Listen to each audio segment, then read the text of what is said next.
ደሙን አፍሶ የገዛን ጥበብማ በደሙ የዋጀን ጥበብማ በቀራንዮ አደባባይ ስለኛ እጆቹን የዘረጋው አይሁድ የናቁት ቅዱስ ሚካኤል ዝም ያለው ቅዱስ ገብርኤል ሰይፉን የመዘዘው 13ቱን ሕማማተ መስቀል ታግሶ በቀራንዮ አደባባይ በአምስቱ ቅንዋት ተቸንክሮ የሾህ አክሊል ደፍቶ ጎኑ ተወግቶ በደሙ ፍሰት ያዳነን እና ለእናንተ ለበሽተኞቹ የከብቶች በረት መካከል ተወለደ። የከብቶች በረት እኮ እበት አለበት፣ ሽታ አለው።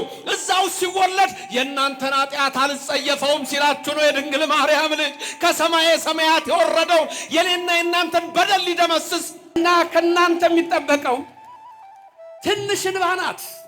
ማረኝ ማረኝ ማረኝ የምትል ትንሽ እንባ ነች። ይቅር በለኝ ነው። ጫት መቃም፣ ሲጋራ ማጨስ፣ መስከር፣ መጠጣት፣ መነታረክ፣ መጣላት፣ ርኩሰት፣ ጣዖት፣ አድመኝነት፣ ሴረኝነት፣ ከንቱ ስራ ምንድነው የምትሰራው? ሲ ወይ ንስሐ ሕይወት ውስጥ ያለ ሰው ሲኦልን አያትም።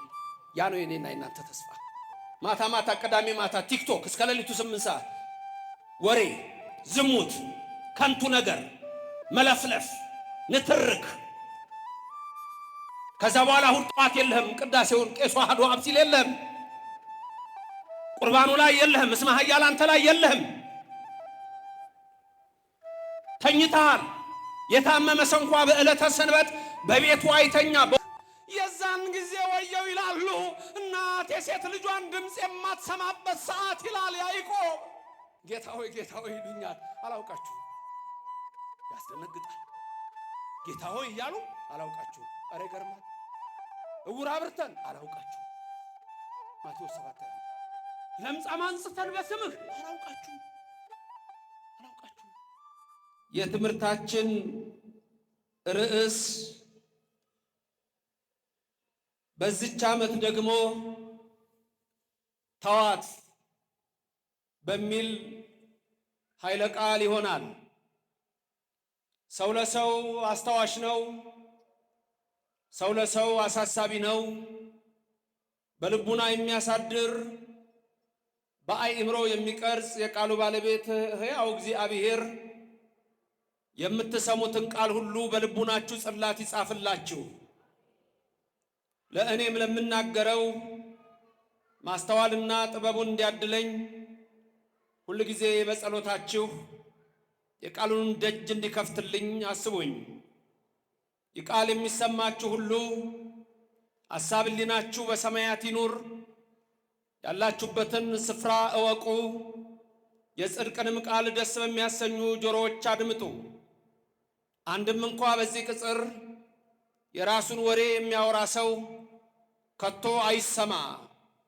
ምድርን ባያት ጊዜ እንድትንቀጠቀጥ ለሚያደርጋት ደሴቶችንም ለሚያቀልጠው ኃያልና ብርቱ አምላክ ከዚህ ሰዓት ጀምራችሁ ሁላችሁም ልቡናችሁን ለሰራዊት ጌታ ለእግዚአብሔር አስማርኩ።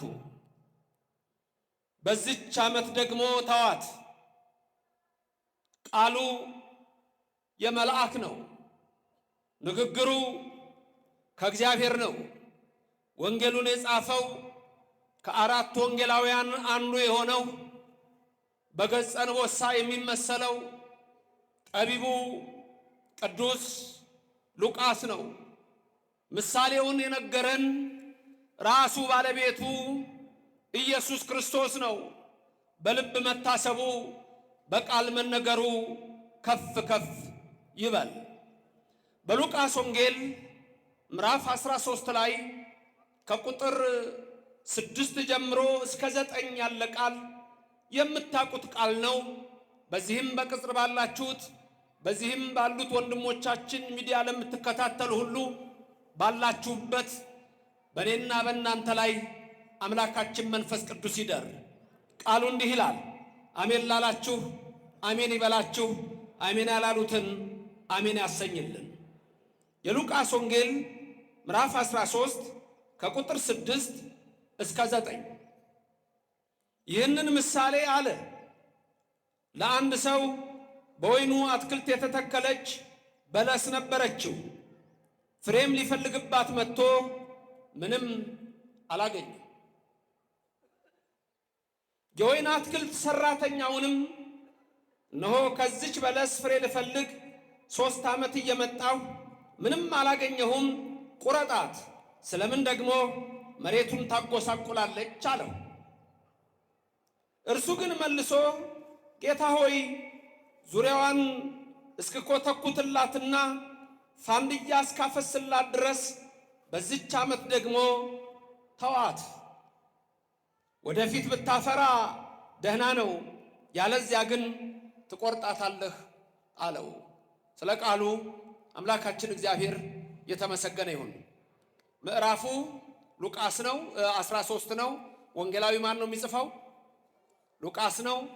ምዕራፉ 13 ከቁጥር 6 እስከ 9። ስለዚህ ቁጥር 6 ቁጥር 7 ቁጥር 8 ቁጥር 9 እነዚህ ናቸው። እያንዳንዱ ላይ ያለውን ቃል ነው አስተውላችሁ ስሙ።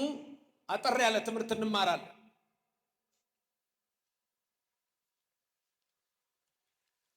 የመጀመሪያው ቁጥር 6 ላይ የምታዩት ይህንን ምሳሌ አለ። ለአንድ ሰው በወይኑ አትክልት የተተከለች በለስ ነበረችው። ፍሬ ሊፈልግ መጥቶ ምንም አላገኘም። ባጭሩ ስንት ሰው እየሰማችሁ ነው? ስንት ሰው? አንድ ሰው ምን ነበረው? በለስ ወይን ነበረው። ከዛስ ፍሬ ሊፈልግ መጣ። አገኘ ወይ? ረከበ? አላገኘም። ወሶበ ይረከበ? ባላገኘ ጊዜ ቁጥር 7 በወይን አትክልት ሰራተኛውን እነሆ ከዚች በለስ ፍሬ ልፈልግ 3 ዓመት እየመጣሁ ምንም አላገኘሁም አለ። ስንት ዓመት እየመጣሁ? 3 ዓመት። ከዛስ አገኘሁ አለ? ምንም አላገኘም። ማን ነው የሚያወራው? የወይን ጠባቂውን የወይን ሰራተኛውን ያወራዋል። ምንም አላገኘሁም አለው። ከዛስ ምን አለው? ግዝማ እንከሰ ከመ ኢታጽር ምድረነ አለው። ምን ማለት ነው? ምድራችንን ሌላውን እንዳታበላሽብን ቁረጣት አለው። የወይን ጠባቂዋ ሰራተኛው ደግሞ ምን አለ? ቁጥር 8 እንዲህ አለ፣ ጌታ ሆይ ዙሪያዋን እስክኮተኩትላትና ፋንድያ እስካፈስላት ድረስ በዚች ዓመት ደግሞ ተዋት አለው። መቼ ተዋት? በዚች ዓመት ደግሞ ተዋት አለው። ቁጥር 9 ወደፊት ብታፈራ ደህና ነው፣ ያለዚያ ግን ትቆርጣታለህ አለው። ወደፊት ብታፈራ ምንድን ነው? መልካም ነው። አለዛ ግን ምን ታደርጋታለህ? ትቆርጣታለህ። አሁን ይሄ አጭር ምሳሌ ነው። በዚህ ውስጥ የምናያቸው ሰዎች አሉ። አንደኛ የወይን አትክልት ባለቤት ወይኗን የተከለ አንድ ሰው ምሳሌ ነው። ሁለተኛ ማንን ነው የምናገኘው? ወይኗን። ሶስተኛ ማን ነው የምናገኘው? የወይኗን ጠባቂ። እነዚህ ናቸው አይደል ዋና ዋናዎቹ። አንደኛ ማን ነው? የወይኗ ተካይ። ሁለተኛ የወይኗ ጠባቂ። ሶስተኛ ራሷ ወይኗ። ከዛ እዚህ ውስጥ የምናየው የወይኗ ባለቤት ስንት ጊዜ መጣ ፍሬ ሊፈልግ? 4 2 3 አገኘ? አላገኘም። ወኢረከበ አላገኘም። ወሶበ ኢረከበ ባላገኘ ጊዜ የወይን ጠባቂዋን ምን አለው? ምን አርጋት? ቁረጣት። ግዝማ እንከሰ ከመ ኢታጽር ምድረነ ሌላውን ምድር እንዳታበላሽብን ቁረጣት። 4ኛ ጨመርን። ሌላውን ምን ምድር። ስለዚህ ስንት ነገሮች አያችሁ? ንገሩኝ። 1 የወይኗ ባለቤት በሉ። የወይኗ ተካይ ስንት ነው? 1ኛ። 2 ወይኗ ራሷ። 3ኛ የወይኗ ጠባቂ። 4ኛ ትቆረጥ። ለምን? ሌላውን ምን እንዳታደርግ እንዳታበላሽ። ከዛ ተቆረጠች እንዴ? አልተቆረጠችም። ለምን? የወይኗ ጠባቂ ምን አለ? በዚች ዓመት ተዋት አለ። ስለዚህ ወደፊት ብታፈራ መልካም ነው፣ አለዛ ግን ትቆርጣታለህ። አለቅ። አሁን ልንገራችሁ። የወይኗ ባለቤት እግዚአብሔር፣ ወይኗ እኛ የሰው ልጅ፣ የወይኗ ጠባቂ ቅዱስ ሚካኤል መጋቢ ብሉይ፣ ወይም መጋቢ ሐዲስ ቅዱስ ገብርኤል ወይም መላእክት ናቸው። 3 ዓመት መጣሁ ያለበት በብሉይ ዘመን አለው፣ በሐዲስ ዘመን አለው። ቁረጣት ሌላው ምድር እንዳታበላሽ፣ ሌላው ምድር የተባለው ደግሞ ከምድር አፈር የተበጀው የሰው ልጅ ሁሉ ነው። ይሄ ምሳሌ ነው። ስለዚህ የምሳሌው ትርጉም ምንድነው የሚለውን ነው የምንማረው። መንፈስ ቅዱስ በእኔም በእናንተ ላይ ይደር። ሲጀምር ገና ምንድን ያለው ወመሰለ ሎሙ ነው ብሎ የሚጀምረው ምሳሌ መሰለላቸው ይላል። በኢትዮጵያ ኦርቶዶክስ ተዋሕዶ ቤተክርስቲያን ውስጥ ምሳሌ እጅግ አለ፣ ምስጢር እጅግ አለ። እያንዳንዱ የምናደርገው ነገር ምሳሌ አለው። ይሄ ሲምቦሊክ ይባላል። ሲምቦሊክ የሆኑ ነገሮች አሉ። ዝም ብለን የምናደርገው ነገር የለም። ለምሳሌ ስንሰግድ አንድ ሰው ልክ ሲሰግድ ምን ይሆናል? ድፍት ይላል አይደል? ከዛስ ብድግ ይላል። ከዛ ተመልሶስ ይሰግዳል። እንደሰገደ ይቀራል ወይስ ይቆማል? ይቆማል። ሁለት ምስጢር። ሲሰግድ እና ብድግ ሲል ከዚያ አፈር አበጀኸኝ ይላል። ተመልሶ ሲሰግድ ደግሞ አፈር ነህና ወደ አፈር ትመለሳለህ የሚለውን ያሳያል። ከዛ ሰግዶ እንደገና ሲቆም ዘላለም ሕያው ታደርገኛለህ ይላል። ክብርና ምስጋና ለእግዚአብሔር ይድረሰው። በኦርቶዶክስ ቤተክርስቲያን ዝም ብሎ የሚደረግ የለም። ይሄን ከዚህ በፊት አስተምሬያችኋለሁ። መስቀል ብዙ ጊዜ ነግሬያችኋለሁ። ደጋግሜ የምነግራችሁ እንድታውቁት ነው። መስቀል ቄስ ነው የሚይዘው? ዲያቆን ነው የሚይዘው? ለምን ቄስ የሚይዘው ለምንድን ነው? ቄስ ብቻ። እሺ ታቦት ስናከብር ቀሳውስት ናቸው ታቦቱን የሚያከብሩት ወይስ ዲያቆናት ናቸው? ዲያቆን ታቦት መንካት ይችላል? መንበሩን እንኳን መንካት አይችልም። ዲያቆን ደፋር ባለጌ ካልሆነ በስተቀር እንደ አፈረ ካልሆነ በስተቀር መንበሩን ታቦቱ የሚቀመጥበትን መንበር ዲያቆን መንካት አይችልም። ተመልከቱ። ይሄ መስቀል የኢትዮጵያን ኦርቶዶክስ ተዋሕዶ ቤተክርስቲያን 3ቱን ሕግጋት ያሳያል። 3ቱ ሕግጋት እነማን ናቸው ካላችሁኝ እኒህ ናቸው። 1 ሕገ ልቡና፣ 2 ሕገ ኦሪት፣ 3 ሕገ ወንጌል ናቸው። ላስደግማችሁ። 1 ሕገ ልቡና አፌላችሁም ነው በሰይጣን ተቆልፏል። ተናገራ ታዲያ። 1 ሕገ ልቡና፣ 2 ሕገ ኦሪት፣ 3 ሕገ ወንጌል። እነዚህ እዚህ ላይ ታዋቸዋላችሁ። ይሄ መያዣው ምሰሶ ዋናው ሕገ ልቡና ነው። ሕገ ልቡና ለመላእክትና ለሰው የተሰጠ ነው። ሕገ ልቡናን መላእክት ተጠቅመውበታል። እኛ ግን በሕገ ልቡና ስላልጸናን ሕገ ኦሪትን ጨመረልን እግዚአብሔር። ሕገ ኦሪትን ጨመረና እንደገና ደግሞ ሕገ ኦሪትን ሊፈጽማት ጠላዋን ወደ አካል ሊመልሳት የሰላም አምላክ ኢየሱስ ክርስቶስ ከሰማይ ሰማያት መጣ ወረደ። ከድንግል ማርያም በከብቶች በረት ተወለደ። ይሄ ሁሉ ለኔ ነው፣ ይሄ ሁሉ ለአንተ ነው፣ ይሄ ሁሉ ለአንቺ ነው። ከሰማይ ወረድኩ አለ። የወረድኩት ደግሞ አለ ለአብርሃም፣ ለይስሐቅ፣ ለያዕቆብ ለጤነኞቹ አይደለም አለ፣ ለኔና ለእናንተ ለበሽተኞቹ። የከብቶች በረት መካከል ተወለደ። የከብቶች በረት እኮ እበት አለበት፣ ሽታ አለው። እዛው ሲወለድ የእናንተን ኃጢአት አልጸየፈውም ሲላችሁ ነው የድንግል ማርያም ልጅ ከሰማየ ሰማያት የወረደው የኔና የእናንተን በደል ሊደመስስ እሱ ወደዚህ ዓለም መጣና ምን አለ? በማቴዎስ 5:17 ላይ እኔ የመጣሁት ሕግና ነቢያትን ለመሻር አይደለም ልፈጽማቸው ነው አለ። በኢትዮጵያ ኦርቶዶክስ ተዋሕዶ ቤተክርስቲያን ብቻ ሕግና ነቢያት ይነገራሉ። ክብርና ምስጋና ለዘላለም አምላክ ይሁን፣ ስሙ የተመሰገነ ይሁን። ሁሉ ነገር ምሳሌ አለው፣ ዝም ብሎ አይደለም። አሁን ዲያቆኑ ተንሥኡ ለጸሎት ይላል። ዲያቆኑ ተንሥኡ ለጸሎት ሲል እናንተ ምን ትላላችሁ? ምን እንደምትሉት? እግዚኦ ተሳለነ። ከዛ ቄሱ ደግሞ እጁን ይዘረጋና ምን ይላል? ምን እንደሚለው? አስቀዳሽ ናችሁ? ታስቀድሳላችሁ ነው? እሑድ እሑድ ትተኛለህ? ማታ ማታ ቅዳሜ ማታ ቲክቶክ እስከ ሌሊቱ 8 ሰዓት ወሬ፣ ዝሙት፣ ከንቱ ነገር፣ መለፍለፍ፣ ንትርክ። ከዛ በኋላ እሑድ ጠዋት የለህም፣ ቅዳሴውን ቄሱ አሐዱ አብ ሲል የለህም፣ ቁርባኑ ላይ የለህም፣ እስመ ኃያል አንተ ላይ የለህም፣ ተኝተሃል። የታመመ ሰው እንኳ በዕለተ ሰንበት በቤቱ አይተኛ፣ በወሰካ በገረገራው ያምጡትና ይላል። የት ነው ያለው? ቅዳሴው ሲጀምር እናንተ አትሰሙትም እንጂ ምን ይላል? ስለ አንተ ካህኑ ሲጸልይ ይላል። ስላንተ ካህኑ ሲጸልይ ሐሳብህን ወዲያዛና ወደ አታድርግ። ስላንተ መስዋዕት ሲቀርብ መተቁምና ስማ፣ ተቀደስ፣ ተፈወስ። እግዚአብሔር በረድኤት ይጎብኘን፣ በቸርነቱም አይለየን። እና ታዲያ ዲያቆኑ ተንሱ ሲል እናንተም ትላላችሁ እግዚኦ ተሳለነ። ካህኑ ምን ይላል? ሰላም ለኩልክሙ። ከዛ ትመልሱና እናንተ ምን ትላላችሁ? ምስለ መንፈስከ። እንደሱ ነው። ዲያቆኑ ተንሱ ለጸሎት የሚለው የአዳም ምሳሌ ነው። ተመልከቱ፣ ወመሰለሎሙ ነው። ሁሉ ነገር በምሳሌ ነው። ዲያቆኑ የማ ምሳሌ ነው? የማ ምሳሌ ነው ዲያቆኑ? የአዳም።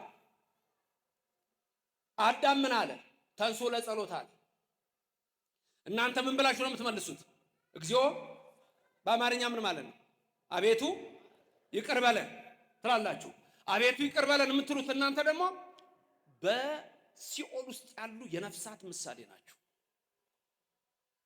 ሰላም ለኩልክሙ የሚለው ቄስ የኢየሱስ ምሳሌ ነው። ካህኑ የያዘውም ስልጣን የኢየሱስ ነው። ካህኑ ኃጢአተኛ ሆነ ጻድቅ ሆነ የምትሰራዋ እሱ ጋር ያለችው ያቺ የኢየሱስ ክርስቶስ ስልጣን ናት። ካህናትን የሰጠን እግዚአብሔር ስሙ ለዘላለም የተመሰገነ ይሁንልን።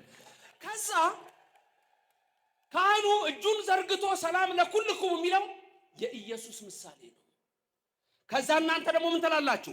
ምስለ መንፈስከ፣ በትርጓሜው እንደ ቃልህ ይደረግልን የሚል ነው። ምስለ መንፈስከ ከመንፈስ ጋር የሚለው እንደ ቃልህ ይደረግልን።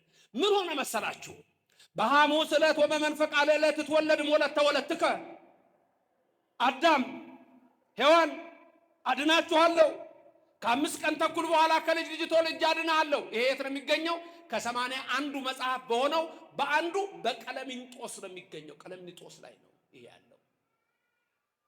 ከ5 ቀን ተኩል በኋላ ተወልጄ አድናለሁ። የተለየች ዕለት አለች፣ የተመረጠች ዕለት አለች። ቅዱስ ጳውሎስ ሐዋርያ ብርሃነ ዓለም የገላትያ ሰዎችን ሲያስተምራቸው በምዕራፍ 4 ቁጥር 5 ላይ ምን ይላል? የዘመኑ ፍጻሜ በደረሰ ጊዜ እግዚአብሔር አምላክ ከሴት የተወለደውን ከሕግም በታች የሆነውን አንድያ ልጁን ወደኛ ላከው ይላል። ስንት ልጁን ምን አደረገው? ወደኛ መጥቶ ያዳነን ክብርና ምስጋና ይግባው የዘላለም አምላክ ኢየሱስ ክርስቶስ። አንድያ ልጁን የዘመኑ ፍጻሜ የሚለው 5500 ነው። ከዛ አዳም እችን ዕለት ይጠብቃል። የተፈጠረባትን ያችን ዕለት ዓርብ ዛሬ እኮ ነው አድናለሁ ያለኝ አለና ነፍሳቱ ምን አላቸው? ለጸሎት ተነሱ። ዲያቆኑ ተንሱ ለጸሎት ያሉት እሱን ነው። ነፍሳትም ለአባታቸው ለአዳም መልሰው ምን አሉ? ጊዜው እውነት ነውና አቤቱ ይቅር በለን፣ አድነን አድነን አድነን አሉ። ከዛ ኢየሱስ ክርስቶስ ምን አደረገ? እጁን ዘርግቶ አዎ አዳንኳችሁ፣ የዘላለም ሕይወት ሰጠዋችኋል። ስለዚህ ሰላምን ይላል። በተዘጋ መቃብር ገብቶ እጆቹን እያሳየ ሰላም ለኩልክሙ አላቸው። ከዛ እናንተ ደግሞ ምስለ መንፈስ ከስትሉ ከሲኦል መውጣት ነው። በቅዳሴ ሰዓት ሁል ጊዜ ከሲኦል መውጣት ነው፣ ከመከራ መውጣት ነው፣ ከኃጢአት መውጣት ነው፣ የዘላለምን ሕይወት መውረስ ነው። ለዚህ ነው በመጨረሻ እቱ በሰላም ወደ መንግሥተ ሰማያት ግቡ ተብለን የምንሸኘው። ክብርና ምስጋና ለዘላለም ለሱ ይሆንልን። እያንዳንዱ ነገር ምሳሌ አለው። ይሄ መስቀል ያስኩት ሕገ ልቡና ነው። ዲያቆናይዝም ያልኳችሁ ለመሰላችሁ ከታች 4 ማዕዘን ቅርጽ አላት አይደል? እሷ የታቦቱ ምሳሌ ናት። ለዚህ ነው ዲያቆን የማይዘው፣ ታቦት መንካት ስለማይችል እችን አይዝም። አያችሁ። ከላይ ደግሞ ሕገ ወንጌሉ ነው፣ መስቀሉ ነው፣ ደሙ የፈሰሰበት ነው። ሁሉ ነገራችን እንዴት ነው? ለምሳሌ ከታቦቱ ወንዶች በስተቀኝ ይቆማሉ፣ ይቀመጣሉ፣ ይቆማሉ። ሴቶች በስተግራ ይሆናሉ። ይሄ ደግሞ ምንድነው? ምሳሌው በኖህ መርከብ ውስጥ የሆነው ነው። ኖህ አጽማ አበውን በመካከል አደረገ። ከዛ በኋላ ወንዶቹን በዚህ ሴቶችን በዚህ አደረገ። ስለዚህ በመቅደሱ ሁሉ ጊዜ ስትቆሙ ወደዚህ ፊታችሁ ሲሆን ሴቶች በምን ይሆናሉ? በስተቀኝ፣ ወንዶች በምን ይሆናሉ? በስተግራ። ራቱ ታቦቱ ደግሞ ሲያችሁ ወንዶች ቤት ይሆናሉ በስተቀኝ፣ ሴቶች ቤት ይሆናሉ በስተግራ። ይሄ እያንዳንዱ ነገር ያለው በኢትዮጵያ ኦርቶዶክስ ተዋሕዶ ቤተክርስቲያን ብቻ ነው። በዚች እምነት ውስጥ ያደረገን እግዚአብሔር ስሙ የተመሰገነ ይሆንልን። ወደ ሉቃስ 13 ቁጥር 6 እንመለስ። ስንት ሰዎች ወይን ተከሉ? ስንት ሰዎች ወይን ተከሉ አላችሁ? ስንት ሰው? አንድ ሰው የተባለ ማን ነው? እግዚአብሔር። ወይን የተባለ ማን ነው? እኛ። እግዚአብሔር ሰውን ፈጠረ። በቃ የመጀመሪያው ትምህርታችን እግዚአብሔር ሰውን ፈጠረ ነው። እያንዳንዳችን እኛ ምንድነን? ፍጡር ነን። ለስም አጠራሩ ክብር ምስጋና ይግባው። ማን የፈጠረን? እግዚአብሔር። አራት ጥያቄዎችን መመለስ ይኖርባቸዋል። አራት ወሳኝ ጥያቄዎች። እነዚህ አራት ወሳኝ ጥያቄዎች ከባድ ናቸው። ምን ምን ናቸው አራቱ ጥያቄዎች? ከኔ ቀጥላችሁ ተናገሩ። እኔ ማን ነኝ? መምህር ዘበነ ከኔ ቀጥላችሁ በሉ ነው ያልኩት። እኔ ማን ነኝ? ከየት መጣው? እዚህ ምን እሰራለሁ? መጨረሻዬ ወዴት ነው? እነዚህን አራት ጥያቄዎች በጣም ከባድ ናቸው። ያዟቸው። አንደኛ እኔ ማን ነኝ? It's a question of identity ይባላል። It's a question of identity። ይሄ ፊሎሶፊካል ነው። ሪሊጂየስ ፊሎሶፊ ነው። ወሳኝ ነገር ነው። Who am I? እኔ ማን ነኝ? ምንድን ነኝ? መልሱ ፍጡር ሰው ነኝ። ምሳሌ መሰለላቸው። አንድ ሰው የወይን አትክልት ነበረችው፣ ተከለ። ይሄንን ምድር ፈጠረ፣ ሰውን ፈጠረው። ምሳሌ 9:1 ጥበብ ቤቷን ሰራች፣ 7 ምሰሶች አቆመች፣ ባሮቿን በረጅም ስብከት ላከች፣ ወይኗን ጠመቀች፣ ፍሪዳዋን አረደች ይላል። ጥበብ ቤቷን ሰራች። አንቺ አላት። እግዚአብሔር አንቺ የሚባል አይደለም፣ ግን በእኛ ትምህርት አንተ አቡነ ወአንተ እምነ እንለዋለን። ተናገሩ። አንተ አቡነ ወአንተ እምነ። ምንድን ነው ያላችሁት? አንተ አባታችን ነህ፣ አንተ እናታችን ነህ። ሩህሩህ የሆነ እግዚአብሔር ለስም አጠራሩ ክብር ምስጋና ይግባው። እግዚአብሔር አምላክ ይሄንን ዓለም ፈጠረው፣ ይሄንን ዓለም ወለደው ልንል እንችላለን። ፈጠረው። ስለዚህ ምን ይላል ሶሎሞን በጻፈው መጽሐፍ? ጥበብ ቤቷን ሰራች ማለት ጥበብ እግዚአብሔር ጥበብሰ መድኃኒነ ውእቱ ይላል። የኤጲፋኒዎስ ቅዳሴ ሲቀድሱ ስትሰሙ ጥበብሰ መድኃኒነ ውእቱ አለ። ጥበብሰ መድኃኒነ ውእቱ ዘቤዘወነ እንዲህ ያለ ይላል ቄሱ።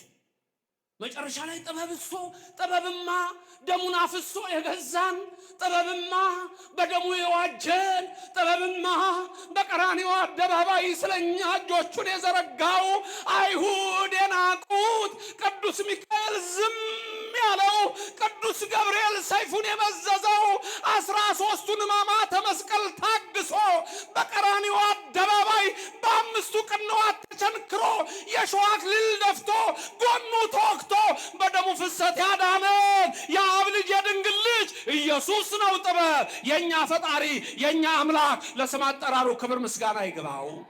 7ቱን ምሰሶቿን 7 ምሰሶች ይውላችሁ። መጀመሪያ ጥበብ ቤቷን ሰራች፣ ይሄንን ዓለም ሰራን። ቤት ይሄ ዓለም ነው። 7 ምሰሶ ደግሞ ስንት ቀኖች አሉ? ስንት ቀኖች አሉ? 7። ከምን ቀን ይጀምራል? እሁድ 1፣ ሰኑይ 2፣ ሰሉስ 3 እያለ አይደል የሚቀጥለው እስከ ቀዳሚ ሰንበት ድረስ። ፍጥረት የጀመረው መቼ ነው? እሁድ ቀን። ስንት ናቸው? 7። የኢትዮጵያ ፊደል ስንት ነው መሰረቱ? 7።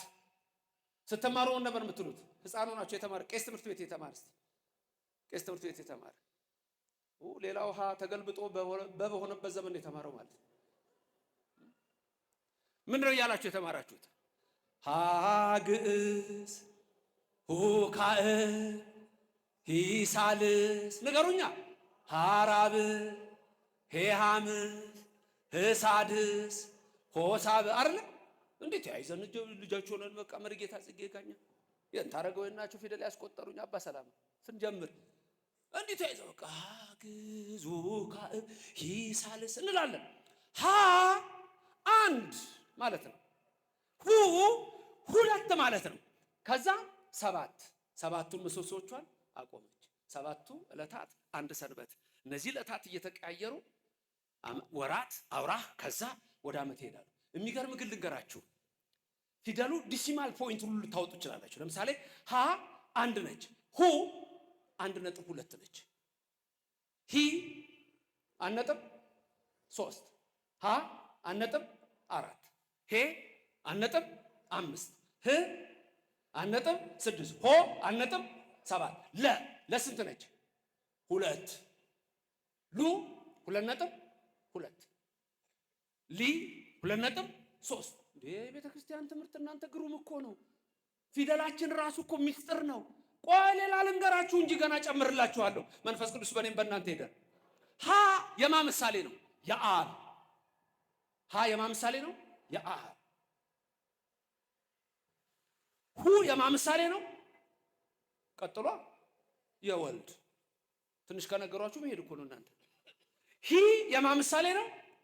የመንፈስ ቅዱስ ምስጢረ ሥላሴ። ሃ የአብ፣ ሁ የወልድ፣ ሂ የመንፈስ ቅዱስ። ሃ ራብ የምስጢረ ሥጋዌ። ተመልከቱ፣ ሰባቱ ምስጢራት፣ ሰባቱ ዕለታት። ሃ ራብ የምስጢረ ሥጋዌ፣ ሄ የምስጢረ ጥምቀት። ምስጢራቱን አታውቁም እንዴ? ነው አልተስማማችሁም? አልተስማሙም እንዴ? መምህር እየተስማሙ ነው። እየነገርኩ ነው ለመምህራችሁ። ሃ የማ ምሳሌ ነው? ንገሩኛ። የአብ ሁ ሂ ሃ ምስጢረ ሥጋዌ ሄ ምስጢረ ጥምቀት ህ ምስጢረ ቁርባን ሆ ምስጢረ ትንሣኤ ሙታን። ኦርቶዶክስ ይችናል፣ ተዋህዶ ይችናል፣ ክርስትና ይችናል። በእያንዳንዱ ነገር የፊደል ትምህርት ረቂቅ ነው። በዚህ ቤተ ክርስቲያን ያደረገን ስሙ የተመሰገነ ይሁን። ስለዚህ እግዚአብሔር ኢየሱስ ክርስቶስ ምን አለ? አልፋ ወኦ እኔ ነኝ አለ። አልፋ ኦ አልፋ ኦሜጋ የግሪኩ ነው። በእኛ አልፋ ወኦ ነው። አልፋ አሌፍ ነው። አሌፍ ከሱ በፊት ምንም ፊደል የለም። ከአ በፊት ምንም ፊደል የለም። ከሀ በፊት ምንም ፊደል የለም። አልፋ እኔ ነኝ። ከኦ በኋላ ምንም ፊደል የለም። አልፋና ኦሜጋ እኔ ነኝ። ዓለማትን የፈጠርኩ እኔ ነኝ። ሰማያትን የዘረጋሁ እኔ ነኝ። ምድርን በኋላ ያጸናሁ እኔ ነኝ። ሰማያቱን ሰማያት የሰራሁ እኔ ነኝ። የሰው ልጅ የፈጠርኩ እኔ ነኝ። ከሱ ውጪ ፈጣሪ የለም። መኑ ይመስለከ እምናማልክት እግዚኦ። የዚህ ዓለም ጣዖታት፣ የዚህ ዓለም መሪዎች አንድ ብርጭቆ ውሃ ማምጣት አይችሉም። የኔና የናንተ አምላክ የሰራዊት ጌታ ኢየሱስ ክርስቶስ ሰማይን የዘረጋው ነው። ምድርን የመሰረተው ነው። አሕዛብን ሁሉ በገንቦ ውስጥ እንዳለ ትንሽ ጠብታ፣ በሚዛን እንዳለ ትንሽ ትቢያ የሚያይ የኔና የናንተ አምላክ ስሙ እግዚአብሔር ነው። ለዘላለም የተመሰገነ ይሁንልን። ስም አጠራሩ ክብር ምስጋና ይግባው። አልፋ ኦ 4 ጥያቄዎች። አንደኛ የሉም፣ እነዚህ ሰዎች የሉም። አንደኛ እኔ፣ ሁለተኛ ከየት። የመጀመሪያው ኮስችን ኦፍ አይደንቲቲ ይባላል። ሁለተኛው ከየት መጣሁ ደግሞ እሰ ኮስችን ኦፍ ኦሪጂን ይባላል፣ መነሻ። ሶስተኛው እዚህ ምን እየሰራሁ ነው? እሰ ኮስችን ኦፍ ነው፣ ፐርፐዝ ነው። ምንድነው የማደርገው እዚህ? ምንድነው ፐርፐዝ? ጫት መቃም፣ ሲጋራ ማጨስ፣ መስከር፣ መጠጣት፣ መነታረክ፣ መጣላት፣ ርኩሰት፣ ጣዖት፣ አድመኝነት፣ ሴረኝነት፣ ከንቱ ስራ። ምንድነው የምትሰራው እዚህ? ወይስ ፍሬ ማፍራት? the question of purpose ምን እንደማደርገው እዚህ። አራተኛው ጥያቄ መጨረሻዬ ወዴት ነው? the question of destination ነው። እነዚህ 4 ጥያቄዎች በትክክል መልስ የሚያገኙት በኦርቶዶክስ ተዋህዶ ቤተክርስቲያን ነው። ማነኝ? ፍጡር። ከየት መጣሁ? ከፈጣሪ። እዚህ ምን እሰራለሁ? አዳምና ሔዋን ሳቱ፣ መጣሁ። ከዚህ በኋላ ደግሞ የሚያድነኝ አምላክ አለኝ። መጨረሻዬስ ወዴት ነው? ወዴት ነው መጨረሻችሁ? በቀኙ መቆም ነው። መንግስተ ሰማያት መውረስ ነው። የኦርቶዶክስ ልጆች ትጠራጠራላችሁ እንዴ? የተዋህዶ ልጆች ትጠራጠራላችሁ እንዴ? ልንገራችሁ፣ በጣም ደስ የሚል ነገር ልንገራችሁ። ከመቃብር ስንነሳ በትንሣኤ ዘጉባኤ ማቴዎስ 25:31 ላይ የሰራዊት ጌታ ኢየሱስ ክርስቶስ እሱ እግዚአብሔር እልፍ አላፋት ከሆኑት መላእክት ጋር ይመጣል ይላል። እልፍ አላፋት ከሆኑት ምን ጋር? መላእክት ጋር። እኔና እናንተ በትንሣኤ ዘጉባኤ እጃችንን ይዞ የሚያነሳ አንድ መልአክ እንዳለ ታውቃላችሁ? ስሙ ማን ነው? እሱ መልአክ ስሙ ማን ነው? ኧረ ትንቢተ ዳንኤል ምዕራፍ 12ን ተመልከቱ። በዛ ሰዓት ይላል ዳንኤል ሲናገር፣ አዎ በዛ ሰዓት እነሆ ሙታን ሁሉ ይነሳሉ። ትንሣኤ ዘጉባኤ ይሆናል። እኩሌቶቹ ለዘላለም እረፍት ነው የሚነሱት፣ እኩሌቶቹ ግን ለዘላለም እፍረት ነው የሚነሱት። እኩሌቶቹ የሚነሱት ለሕይወት ነው፣ እኩሌቶቹ የሚነሱት ለሞት ነው። እኩሌተኞቹ የሚነሱት ግን ለሐዘን ነው። ወየው ይላሉ አለ ያዕቆብ ዘስሩግ። የዛን ጊዜ ወየው ይላሉ እናት የሴት ልጇን ድምፅ የማትሰማበት ሰዓት ይላል ያዕቆብ። ያ ደግሞ የዮዳሄ ልጅ ዘካርያስ ሲነግረን በትንቢቱ ምዕራፍ 14 ላይ አዎ የሰራዊት ጌታ እግዚአብሔር ይመጣል። የሰራዊት ጌታ እግዚአብሔር ሲመጣ እግሮቹ በደብረ ዘይት ተራራ ይረግጣሉ። የደብረ ዘይት ተራራ ያረገበት ነው። የደብረ ዘይት ተራራ የኖረበት ነው። የደብረ ዘይት ተራራ ሲያርግ እነሆ ሐዋርያቱ እያዩት፣ ይሄ ወደ ላይ ሲወጣ ያያችሁት ተመልሶ እንደገና ለፍርድ ይመጣል አለ። ነቢዩ ዘካርያስም ተናገረ። የኢየሱስ ክርስቶስ እግሮች በደብረ ዘይት ተራራ ሲረግጡ የደብረ ዘይት ተራራ ለሁለት ይሰነጠቃል። አንድ ወደ ምስራቅ፣ አንድ ወደ ምዕራብ። ያ ሰዓት አስጨናቂ ይሆናል አለ። ታዲያ ዳንኤል ምን አለ? የተዋሕዶ ልጆች፣ የኦርቶዶክስ ልጆች በዛ ሰዓት አለ መልአኩ ሚካኤል ይመጣል፣ እጆቻቸውን ይዞ ያነሳቸዋል። ክብርና ምስጋና ለእግዚአብሔር ይድረሰው፣ ስሙ የተመሰገነ ይሁን። እና ታዲያ ሲኦል ለኦርቶዶክስ በፍጹም አትገባም። ሌሎች ይግቡባት። ራሱ ጌታ እንዳለ ማቴዎስ 7:21 ላይ ጌታ ሆይ ጌታ ሆይ ይሉኛል አላውቃችሁም። ያስደነግጣል። ጌታ ሆይ እያሉ አላውቃችሁም። ኧረ ይገርማል። እውር አብርተን አላውቃችሁም። ማቴዎስ 7:21 ለምጻም አንጽተን በስምህ አላውቃችሁም። ማን ነው ያን የሚያደርገው? የተዋሕዶ ልጆች እግዚአብሔር የነገራችሁን ያዙ። ቆይ እስቲ እኔና እናንተ የፈለጋችሁትን ብትሉ የምንሄደው የት እንደሆነ ታውቃላችሁ? ድንግል ማርያም ያለችበት ነው የምንሄደው። ክብርና ምስጋና ይግባው እግዚአብሔር። ድንግል ማርያም ያለችበት እንሄዳለን። ስሟን ጠርተህ የትም አትወድቅም። ግድ የለም። ሚካኤል ምን ይላል መሰለ? በዚች ዓመት ተዋት፣ በዚች ዓመት የንስሐ ሕይወት ለሁላችን። በንስሐ ሕይወት ውስጥ ያለ ሰው ሲኦልን አያትም። ያ ነው የኔና የናንተ ተስፋ፣ የኔና የናንተ ተስፋ። የንስሐ እንባ። ይቅር በለኝ። ሰዎች ነን፣ እንቆሽሻለን። ልብሳችን እኮ አሁን ካልታጠበ ይቆሻል፣ ቆሾ ይታጠባል። እኔና እናንተንም በንስሐ ሕይወት የሚያጥብ እግዚአብሔር ከኔና ከናንተ ጋር ይሁን። አንድ ሰው ነበረ፣ የወይን አትክልት ተከለ፣ ሰውን ፈጠረ፣ ጠባቂ ያደረገ። መጋቤ ብሉይ ሚካኤል ነው። 3 ጊዜ መጣሁ አለ። በዘመነ መሳፍንት፣ በዘመነ ነገሥት፣ በዘመነ ካህናት ነው በብሉይ ዘመን። በዘመነ መሳፍንት ፍሬ ለፈርግ በለሰ ቤተ እስራኤል ሙንቱ ፍሬ አልተገኘባትም እስራኤል። በዘመነ መሳፍንት ፍሬ የለም፣ በዘመነ ካህናት ፍሬ የለም፣ በዘመነ ነገሥትም በመሃል ፍሬ የለም። ቅዱስ ሚካኤልን አነጋገረው እግዚአብሔር። በቃ አጥፋቸው አለ።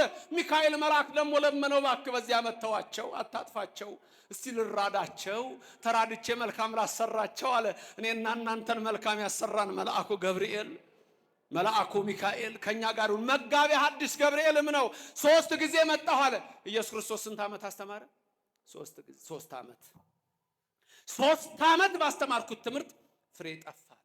3 ጊዜ መጣሁ አለ። በልጅነታችሁ ይመጣል እግዚአብሔር፣ ሕፃንነት፣ በውርዝውና ይመጣል፣ በወጣትነት፣ በእርግና ይመጣል፣ በሽምግልና ፍሬ አለ ወይ? አንዳንድ ሰዎች ሽማግሌ ከሆኑ ጽድቅ መስራት ያለባቸው አይመስላቸው። እኔ አንዴ ትዝ ይለኛል፣ ድሮ እዚሁ እያለሁ ነው። ድሮ ሳስተምር አንድ ቀን ወደ ገነተ ጽጌ ቅዱስ ጊዮርጊስ ሲሄድ እድሜያቸው ትልልቅ ሰዎች ናቸው። እንደዚች መውጫው ላይ ጊዮርጊስ ሼል ነገር ነበረ። የዛሬ ምድር ያድርገውና እንዲህ ሼል ነበር መውጫው ላይ። እንደዚህ ባቅላባ ቤት አላል። ከዛ ወደዛ ሲወጣ የሆነች ማደያ ብቻ አለችና ወደዛ ጋር ሽማግሌዎች ቁጭ ብለው ብር ይዘው ይጫወታሉ። ሞላ ጎደለ ይጫወታሉ። ሽማግሌዎች እኮ ናቸው። ጊዮርጊስ እዛ አሁን ትምህርት እየተሰጠ ሞላ ጎደል በምን እንደሚጫወቱ ታውቃላችሁ? በሚመጣው መኪና የመጨረሻ ታርጋ ቁጥር። ሽማግሌዎች ሽማግሌ በመሆን አድንም፣ ሕፃን በመሆን አድንም፣ ወጣት በመሆን አድንም። በንስሐ ሕይወት ነው የምትድነው። ለእግዚአብሔር እኮ ሁላችሁም አንድ ቀን አልሞላችሁም። ማቱሳላ እንኳ 969 ዓመት የኖረው አንድ ቀን አልሞላም በእግዚአብሔር ቁጥር። ሁሉም ሕፃን ነው በእግዚአብሔር ፊት። 3 ጊዜ መጣው። በሕፃንነት ፍሬ ይፈልግባል አለ ሆይ? በወጣትነት ፍሬ ያለው የለም። ወጣ ይላሉ። የት አለ ወጣቱ? የት ነው ወጣቱ ያለው? የት ነው ያለው? ደሞ ነገርኳችሁ፣ ቅዳሴ ነው፣ የእግዚአብሔር በረከት ነው። ስጋው ደግሞ ያልቆረበ ሁሉ ያልተቀበለ ሁሉ ወዴት ነው? እንዴት ነው መንግስተ ሰማያት የሚገባው? መቼ ነው ስጋው ደግሞ የምትቀበሉት? መቼ? ቆይ አንድ ትንሽ የቀረችኝ ነገር አለ ይላል። ምን እንደሚቀርብ ጻድቅ ሆናለሁ ብለህ ከሆነ ከዚህ በፊትም ነግሬያችኋለሁ፣ እስከምትሞቱ ድረስ ጻድቅ አትሆኑም። ቁርጣችሁን ወቁት። እንዳይቀየሙኝ መምህራን ካህናት፣ አይሆኑም። እስከሚሞቱ ጻድቅ አይሆኑም። መቼ ነው ግን ጽድቅ የምናገኘው? በንስሐ ሕይወት በየቀኑ ስንታደስ መሐሪ ነው እግዚአብሔር። ይመረናል፣ ሁላችንን ይማረን። ስለ እናቱ ብሎ ይማረን፣ ስለ ቅዱስ ሚካኤል ብሎ ይማረን። 3 ዓመት መልአኩ እኮ ምን አለ? እስቲ ተዋት በዚች ዓመት ልራዳት። ታዲያ ሚካኤል ሲራዳ፣ ገብርኤል ሲራዳ፣ አንተ የኦርቶዶክስ ልጅ፣ አንቺ የተዋህዶ ልጅ ሲኦል እንደማታዋት ይሄንን እመኑ። ክብርና ምስጋና ለእግዚአብሔር ይድረሰው። በንስሐ ሕይወት ውስጥ ጸንታችሁ ካላችሁ ወይ ረከብኩ ያለው በእናንተ ዘንድ አይሰራም። ስጡ፣ ፍሬ አምጡ። እነዚያ ያልታደሉት ፍሬያቸው ከሰዶም ነው፣ ወይናቸው ከገሞራ ነው የተባሉ በርኩሰት የተመሉ አሉ። በጊልዓ ድፍረት የረከሱ፣ በዓለም ርኩሰት የቆሸሹ። እናንተ እኮ የእግዚአብሔር ልጆች ናችሁ። በ40ና በ80 ተጠምቃችኋል። ስም አላችሁ እኮ ሁላችሁም ስም አላችሁ። ስማችሁንም ያውቀዋል እረኛው። ዮሐንስ ወንጌል ምዕራፍ 10 ላይ ምን ይላል? ኖላዊ ኄር ኢየሱስ ክርስቶስ በጎቼን በየስማቸው አውቃቸዋለሁ፣ እነሱም ድምፄን ያውቃሉ፣ ይከተሉኛል እና የዘላለም ሕይወት እሰጣቸዋለሁ። ኧረ እንደውም ከሌላ በረት የሆኑ አሉኝ ገና አመጣቸዋለሁ ይላል። በየስማችሁ የሚያውቃችሁ እግዚአብሔር ስሙ የተመሰገነ ይሁን። በየስማችሁ የሚያውቃችሁ እግዚአብሔር በየስማችሁ ምሕረትን ይላክላችሁ። ለዚህ እኮ ነው ካህኑ ሲያሳርጉ እያንዳንዳችሁ በየስማችሁ የተፈታችሁ ሁኑ የሚሏችሁ። የተፈታን ያድርገን እግዚአብሔር። 3 ዓመት መጣሁ ፍሬ ልፈልግ አጣሁ አለ። አይጣባችሁ እግዚአብሔር። ፍሬ በእጃችሁ ይሁን፣ በልቦናችሁ ይኑር፣ ባይሞራችሁ ይኑር። ያም የንስሐ ሕይወት ነው። ሲበዝቻ መተዋት የተባለው እንዴት እንደሚያማልደን እንድታዩ የሚያሳይ ትምህርት ነው። ስለዚህ እኔና እናንተ በዚህ ሕይወት ውስጥ ተመላልሰን የእግዚአብሔር በረከት እንድናገኝ የአምላክ ቅዱስ ፍቃድ ይሆንልን። በረድኤትም አይለየን፣ ከክፉ ነገርም ይሰውረን። የሰማነው ሁሉ በልቡናችን ያሳድርልን። በዚች ዓመት ደግሞ ተዋት አለ። የወይኗ ተካይ እግዚአብሔር ነው፣ የፈጠረን እሱ ነው። ወይን የተባልን እኛ ነን። ፍሬ ይፈለግብናል። የንስሐ ፍሬ ነው። ጠባቂያችን መጋቤ ብሉይ ሚካኤል ነው። መጋቤ ሐዲስ ገብርኤል ነው። መላእክት ናቸው። እስቲ በዚህ ዓመት ተዋቸው፣ ተውት፣ ተዋት እስቲ ይባላል። ስለዚህ በዚህ ሕይወት ውስጥ ያለን እኛ የተዋህዶ ልጆች የመንግስቱ ወራሾች ነንና እግዚአብሔር የመንግስቱ ሰዎች እንዲያደርገን የእሱ ፍቃድ ይሁንልን። ትንሽ እንባ ካለች ድህነት አለች። በዚህ ታሪክ ልጨርስላችሁ። የእውነት ታሪክ ነው። አንድ ሰው ንስሐ መግባት ይፈልጋል፣ በጣም ይፈልጋል። ፍሬ ያፈራ ዘንድ በቃኝ አለ። በቃኝ፣ የዓለም ነገር በቃኝ፣ ንስሐ ልግባ አለ። ወደ ነፍስ አባቱ ሊሄድ ቆረጠ። ሌሊት ሊነሳ ሲል ለነፍስ አባቱ እመቤታችን ተገለጠችለት። እመቤታችን ተገለጠችና ጽዋ ሰጠችው። አንድ ሰው ይመጣል ወደ አንተ፣ የእሱ ንስሐ ነው፣ ይህን ጽዋ ውሃ ሙላ በለው። በቃ ልክ እመቤታችን ይሄን ብላው ያ ሰው ደረሰ ወደ ነፍስ አባቱ። አባቴ ኃጢአቴ በደሌ የበዛ ነው፣ ቀኖና ስጠኝ አለው። እሺ ልጄ ያንተ ቀኖና ይሄ ነው፣ እችን ጽዋ ውሃ ሞልተና አለው። በቃ በዚህ ነው የሚምረኝ አለ። አዎ በዚህ ነው የሚምርህ አለ። ደስ አለው። ታዲያ ከወንዝ ነው የምትቀዳው አለ። እሺ ወደ ወንዝ ሄደ። ሲሞላት አትሞላም፣ ቀርታለች ትንሽ። ሞልተና ነው ያለው። ወደ ምንጭ ይሄዳል፣ ወደ ወንዝ ይሄዳል፣ ወደ ሐይቅ ይሄዳል፣ ወደ ባህር ይሄዳል። አልሞላም ማለት ተንከራቶ ተንከራቶ ተንከራቶ ወደ ነፍስ አባቱ ተመልሶ አባቴ ኧረ ምን አይነት ጽዋ ነች፣ አልሞላ እኮ አለች። እና እንዴት ነው አለው። አይ ልጄ እኔም ታዝዤ ነው እና እግዚአብሔር አይምረኝም ይሄን ካልሞላ አለ። ልጄ እኔም ታዝዤ ነው። የሚቀበለውም አልመሰለው። አልሞላ እኮ አለኝ አለው። ልጄ እኔም ታዝዤ ነው። የሚቀበለው አልመሰለው። እና በእና ኃጢአቴ ልሞ አንዲት እንባ ተፈናጥቃ ወደ ጽዋው ብትሞላ ጽዋው ይዛን ጊዜ ሞልቶ ተረፈ። ክብርና ምስጋና ለእግዚአብሔር ይድረሰው።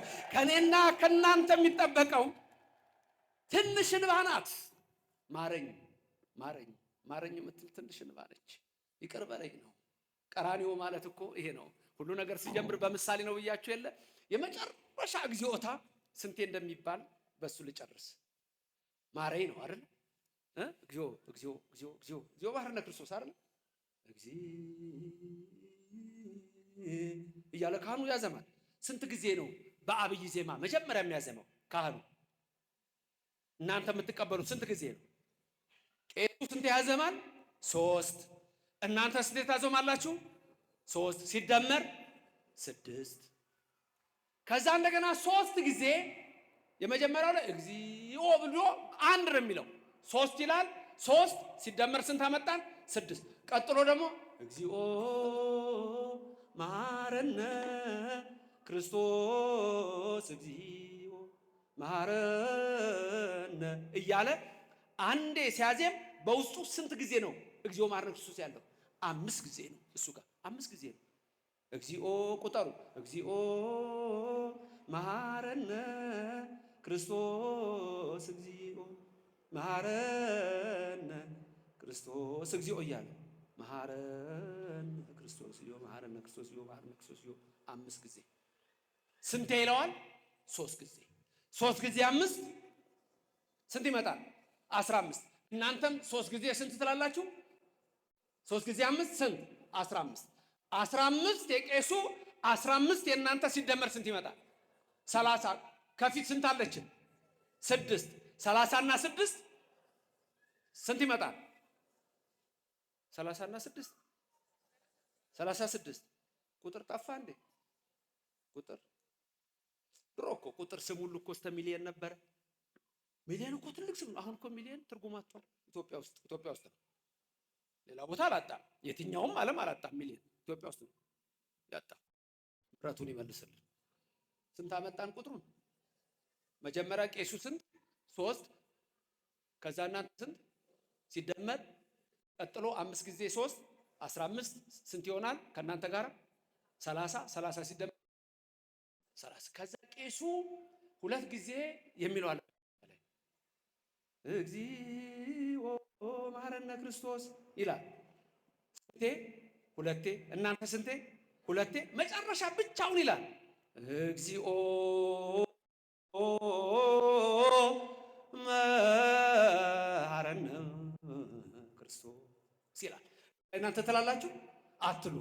እሺ የመጀመሪያ ቄሱ 2 ከዛ እናንተ 2 ስንት ይመጣል? 4። በፊት ስንት ነው ያለን? 36 እና 4 40። ብቻዋን የሚላት ደግሞ የለችም።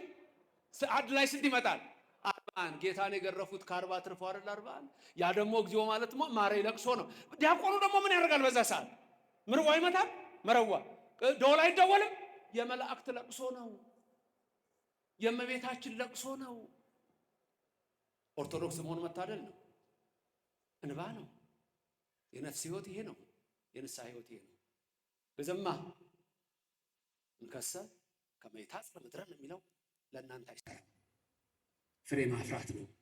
የፍሬ ሰዎች ያድርገን። አዛኝቱ ድንግል ማርያም አትለየን። ሊቀ መላእክት ከሁላችን ጋር ይሁን። ዘማሪዎች ስላሉ ትምህርቱን አጠር አድርጌያለሁ። አንዳንድ መዘመር ስላለባቸው ነው። ለመምህርም ነግሬያቸዋለሁ። የሰማነውን በልቡናችን ያሳድርልን። እግዚአብሔር በረድኤቱ አይለየን።